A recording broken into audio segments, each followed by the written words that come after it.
عام لوگوں میں جو بات ڈسکس کی جا رہی ہے زیادہ تر اس کا تعلق ٹیکسز کے ساتھ ہے.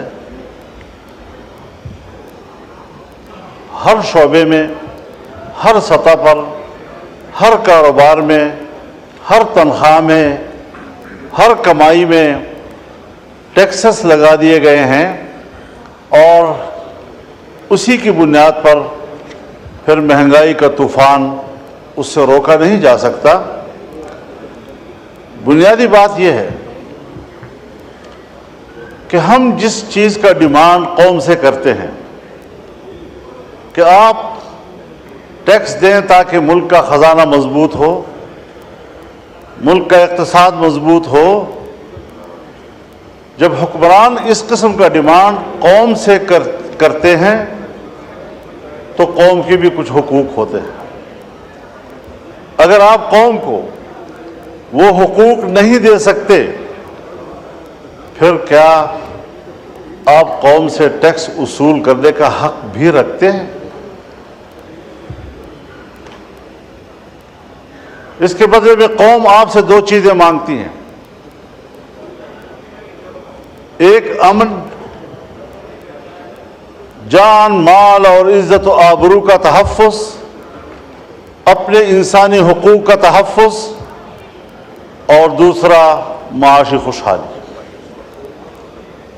عام آدمی کو یہ اطمینان ہو کہ میرے بچوں کے لیے اگلے ہفتے اور مہینے تک گھر میں خوراک موجود ہے، اس کا انتظام ہو سکتا ہے. لیکن کیا ہم نہیں سمجھتے یہ بات کہ ہمارے ملک میں ہر جگہ نہ صحیح لیکن بیشتر علاقوں میں صورتحال فاقوں تک پہنچی ہے، کاروبار ختم ہو چکے ہیں، اور میں تو دیکھتا ہوں ہم نے آپریشنز کیے، لوگوں کو کہا آپ گھر بار چھوڑ دیں،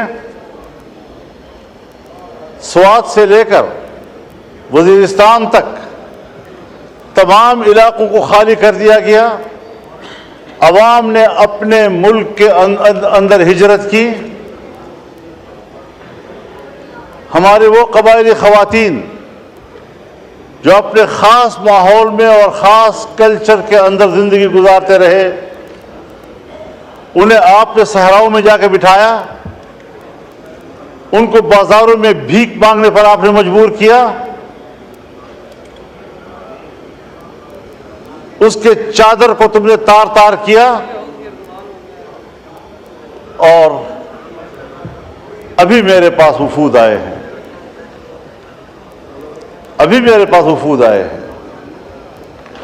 مسعود قبیلے کا وفد آیا کہ پچھلے سال ہمارے ساتھ ایک مکان اگر مکمل تباہ ہے تو 4 لاکھ روپے، اور اگر جزوی طور پر نقصان ہوا ہے تو 1,60,000 روپے،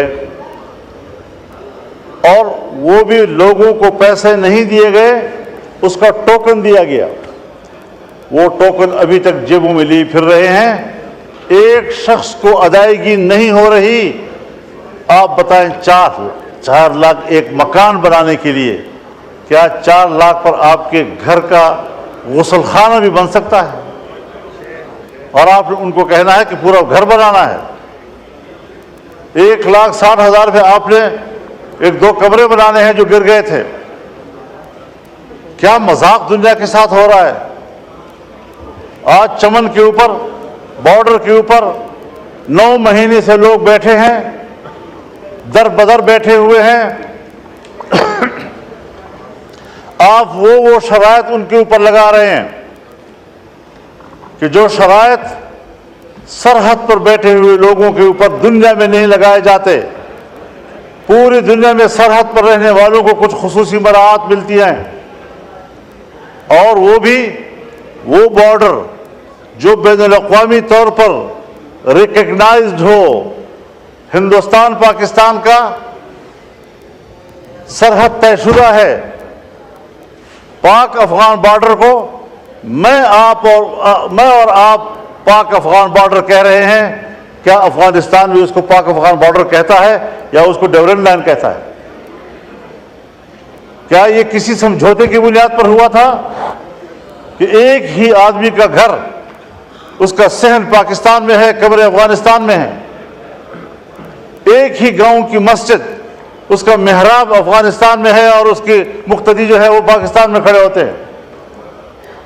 چمن میں جائیں، کتنے لوگ ہیں کہ جن کے گھر پاکستان میں ہیں اور جائیدادیں افغانستان میں ہیں، زمینیں وہاں کاشت کرتے ہیں، وہاں سے مال لاتے ہیں، اپنا کمایا ہوا گھر میں لاتے ہیں۔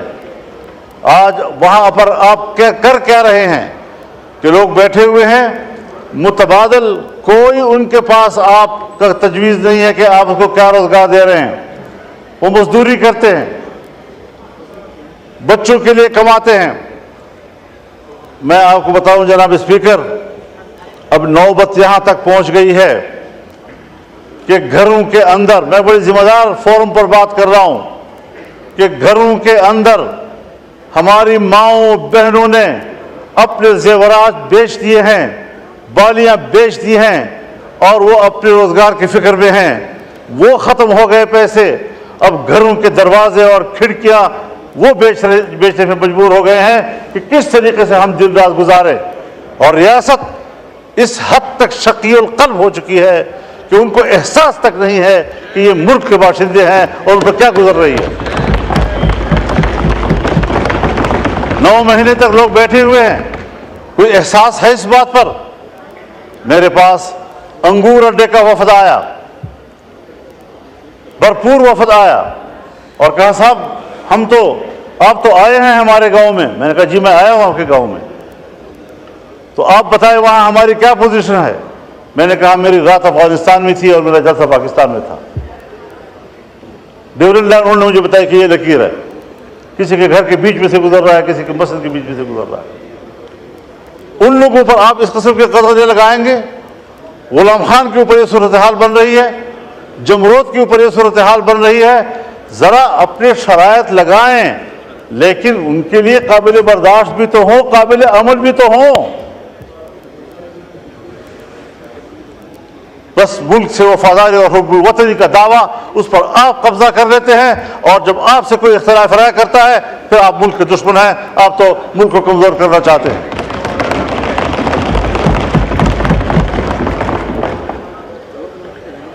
دوسری بات یہ ہے جناب اسپیکر، ہمارے ہاں آپ 1000 ٹیکس لگائیں، میں پارلیمنٹیرین بھی ہوں، 40 سال اس سیاست کی خارزار وادی سے گزر کر آج کھڑا ہوں۔ ان صحراؤں کو میں نے عبور کیا ہے۔ آپ کے ملک کے عوام آپ کو ٹیکس نہیں دیں گے، اس لیے کہ عوام کو آپ پر اعتماد نہیں ہے۔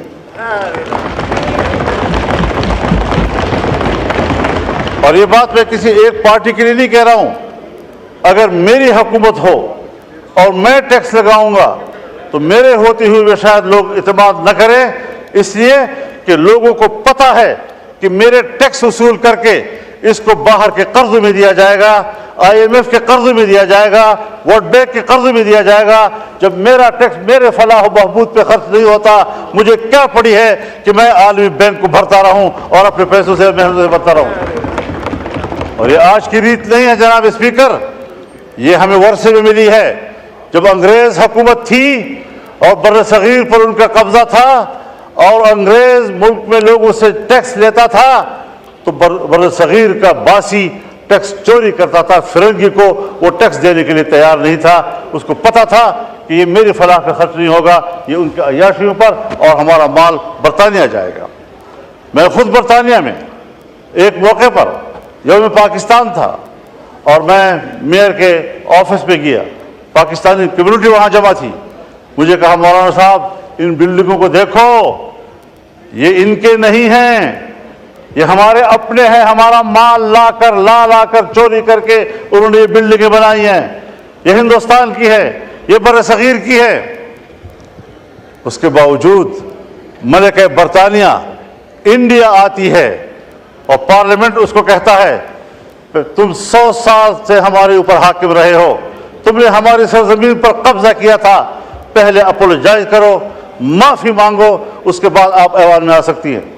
اور اس نے معافی مانگی، لیکن جب پاکستان آئی اور پاکستان کے پارلیمنٹ میں آنے لگی تو ہمارے اسپیکر صاحب اور چیئرمین سینٹ نے کہا ہم پہلے بھی آپ کے وفادار تھے، ہم آج بھی آپ کے وفادار ہیں۔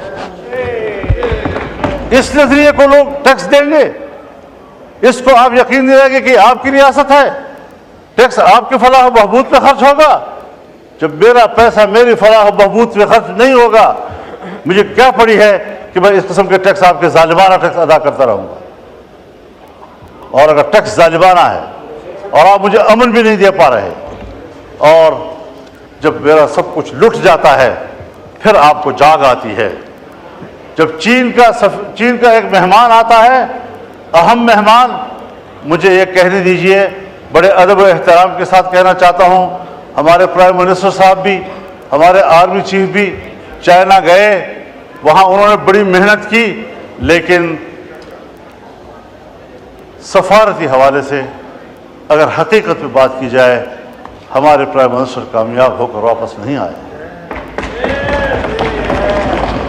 مولانا صاحب کائنڈلی اور ساتھ ساتھ مختصر کر دیجئے، آج بہت ان لمبا دن ہے۔ کا مہمان یہاں آیا، جی ہاں، ہم سب لوگوں کی خدمت میں حاضر ہوئے، مہمانداری کی، اور ہم نے ان کو اپنی بھرپور حمایت، تائید، دوستی سب حوالے دیے، انہوں نے بھی سب وہی حوالے دیے، لیکن ایک جملے میں اس نے ہمیں جواب دے دیا کہ پاکستان میں اب بھی سیاسی استحکام